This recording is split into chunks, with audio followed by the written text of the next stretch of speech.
బాగా చూసుకున్నాడు. కానీ చంద్రబాబు నాయుడు బిర్యానీ పెడతానన్నాడు. కాబట్టి కాస్తో కూస్తో మోసపోయాము. ఇప్పుడు ఆయన పాలన వచ్చింది, బిర్యానీ పోయింది, పలావు పోయింది, పస్తు పండుకునే పరిస్థితిలోకి వచ్చినాము అని చెప్పి మాట ఇవాళ ప్రతి ఇంట్లో కూడా వినిపిస్తూ ఉంది. కాబట్టి ఖచ్చితంగా చంద్రబాబు నాయుడు చేసే మోసాలు, అబద్ధాలను చాలా వేగంగా ఆయనకు చుట్టుకుంటాయి. ఈరోజు నిజంగా స్కూళ్ళు దారుణంగా చెడిపోయే పరిస్థితులకు వచ్చినాయి. హాస్పిటళ్ళు దారుణంగా చెడిపోయే పరిస్థితులకు వచ్చినాయి. ఈరోజు వ్యవసాయంలో రైతులందరూ మళ్ళీ క్యూలలో నిలబడే పరిస్థితులకి ఇవాళ కనిపిస్తూ ఉంది. ఇవాళ మొట్టమొదటిసారిగా మనం అధికారంలో ఉన్నప్పుడు నేరుగా ఇంటి దగ్గరికి వచ్చి తలుపు తట్టి సేవలు అందించే పరిస్థితి నుంచి ఇవాళ మళ్ళీ తెలుగుదేశం నాయకుల చుట్టూ తిరగాల్సిన పరిస్థితిలోకి మళ్ళీ ప్రతి గ్రామంలోనూ ఈరోజు ప్రతి పేదవాడు కూడా చేయాల్సిన పరిస్థితులు మళ్ళీ ఉత్పన్నమయ్యాయి.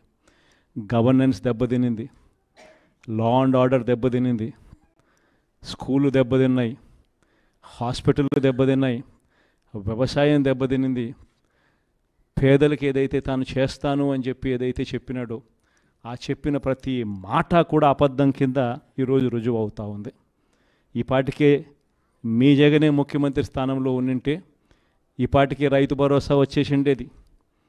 మీ జగనే ముఖ్యమంత్రిగా ఉండింటే ఈ పాటికే అమ్మఒడి వచ్చేసి ఉండేది.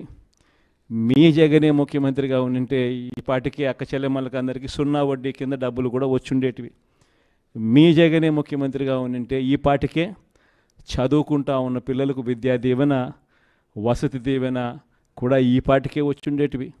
మీ జగనే ముఖ్యమంత్రిగా ఉండింటే ఈ పాటికే మత్స్యకార భరోసా కూడా అంది ఉండేటివి. మీ జగనే ముఖ్యమంత్రిగా ఉండింటే క్యాలెండర్ ప్రకారం ఈ పాటికే ఇవన్నీ పథకాలు వచ్చి ఉండేటివి. కానీ ఈ తేడా ప్రజలు గమనిస్తూనే ఉండరు. జగన్ లేనిదానికి జగన్ ఉన్నదానికి మధ్య తేడా అన్నది గమనిస్తూనే ఉండరు. ఈ 5 సంవత్సరాల పాలనలో మనం ధైర్యంగా ఉండి మనం గట్టిగా ప్రజలకు ఇంకా మనం చేరువుగా ఉంటే చాలు, ప్రజలకు మనం తోడుగా ఉన్నట్టుగా దగ్గరగా ఉంటే చాలు. ప్రజలే చంద్రబాబు నాయుడును తెలుగుదేశం పార్టీని తిడతాబోతారు.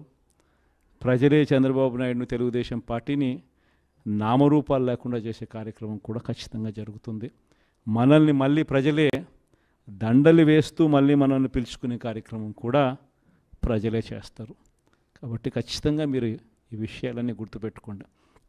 ఈ ఎమ్మెల్సీ ఎలక్షన్స్లో మనం అభ్యర్థిగా ఎన్నుకునేటప్పుడు కూడా మనం బొత్స సత్యనారాయణను ఎన్నిక చేసుకున్నాం. చేసే ముందు కూడా నేను అడిగా, అందరి ఎమ్మెల్యే అభ్యర్థులని అడిగా, అందరి పోటీ చేసిన ఎంపీ అభ్యర్థులు అందరినీ కూడా పిలిపించి అందరినీ అడిగా. అధికారంలో ఉన్నప్పుడైతే మనం ఎవరి పేరు చెప్పినా కానీ చెల్లుబాటు అయిపోతుంది. కానీ ప్రతిపక్షంలో ఉన్నప్పుడు మనం ధీటైన అభ్యర్థిని మనం పెట్టలేకపోతే ఆ పెట్టే అభ్యర్థి అన్ని రకాలుగా మోటుకునే కెపాసిటీ ఉన్న అభ్యర్థిని మనం పెట్టుకోలేకపోతే మనం నష్టపోతాము అన్నది ప్రతి అభ్యర్థి కూడా నాకు చెప్పడం జరిగింది. అంతా ఆలోచన చేసిన తర్వాత బొత్స సత్యనారాయణ అన్న పేరు యునానిమస్గా అందరం కూడా రైట్ అభ్యర్థి అని చెప్పి డిసైడ్ చేయడం జరిగింది. పార్టీ అంటే మనమంతా కలిసికట్టుగా ఒక్కటైతేనే పార్టీ అనేది మనం నడపగలుగుతాము అన్నది కూడా తెలిసి ఉండాలి.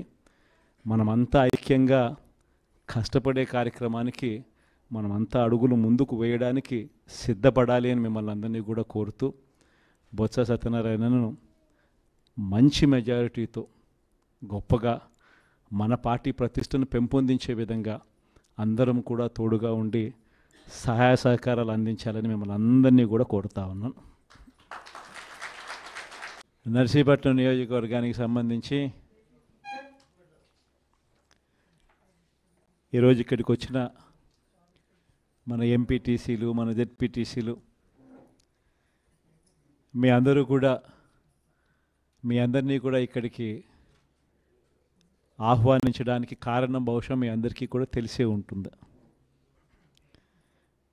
దాదాపుగా 90 చోట్ల ఎన్నికలు జరిగితే ఈ నర్సీపట్నం నియోజకవర్గంలో 62 చోట్ల మన వైఎస్ఆర్ కాంగ్రెస్ పార్టీనే గెలవడం జరిగింది. మామూలుగా అయితే జిల్లా వ్యాప్తంగా కూడా చూస్తే ఎమ్మెల్సీ ఎన్నికలు ఇవాళ జరుగుతూ ఉన్నాయి. ఈ స్థానిక సంస్థలలో గెలిచిన అభ్యర్థుల నుంచి వాళ్ళు ఓటు వేస్తే ఎమ్మెల్సీగా ఇక్కడ గెలవడం జరుగుతుంది. అలాంటప్పుడు మన